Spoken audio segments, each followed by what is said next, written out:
Welcome to our K through 5 equipping lesson training.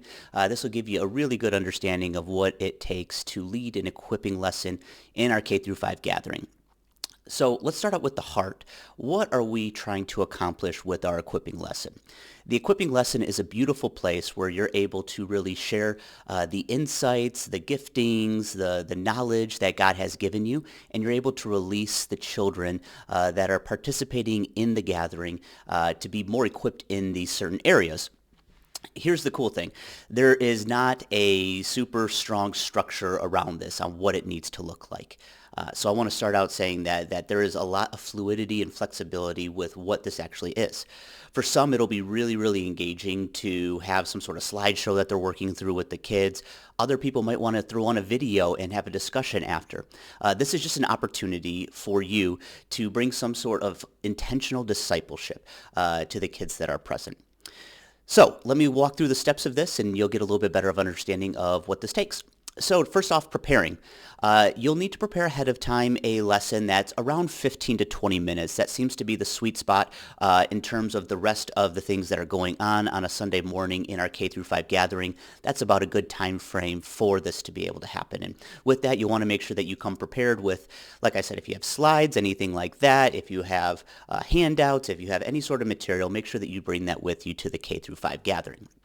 And then it comes time for your equipping lesson. And you will actually be directed by our conductor to open up and lead the equipping time when they sense is the right moment throughout the K through 5 gathering. So as you're going throughout it, just be kind of ready and aware that could happen whenever the conductor really senses it's your turn. When it comes to the actual lesson, there's three things I think that we really need to focus on. The first one is some sort of teaching or training. This is something where the kids are actually learning, they're being engaged in some sort of content on whatever topic it is that you are doing. Now, like I said, this doesn't have to be specifically you teaching. If there's a YouTube video that you've seen that has really, really good insights, you can play that. If there's something else that really is drawn that's more of an audio-visual thing, go for that. Some, like I said, will like that. Some will like to just go ahead and share the content directly. But with these teachings and trainings, we really want to take the kids from being just passive listeners to really engaged learners. And that's going to require either some sort of discussion or activation about what you're doing. So I really want to highlight the fact that it's important that we're actually engaging the kids to engage with whatever the teaching is covering. We don't just want to give them a 15, 20-minute lecture and let that be that. And then finally, I think it's really, really important that we consider how can we put what we're learning into practice outside of the gathering. And so we call those action steps. And those are things that the kids are used to hearing about and used to doing. And so if there's any way in which you can challenge the kids to actually take what they've learned today and use it in the week to come, that's a really, really beneficial thing for them to be able to put what they're learning into practice.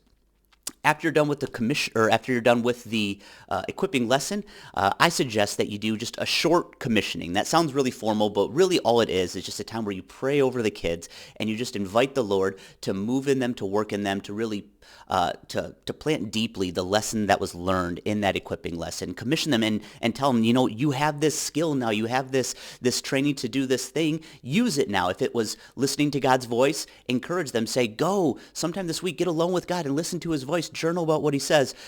Things like that where you're engaging them to actually put into practice what they've learned.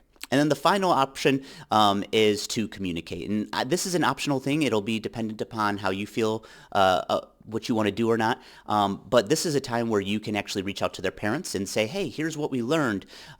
This is, the way that we did it. And here's some action steps that they might be working on this week. It'll be something simple like that. You can send it through a text or an email. And I've linked here in the training lessons, I've linked to the spreadsheet that has the information for the parents there.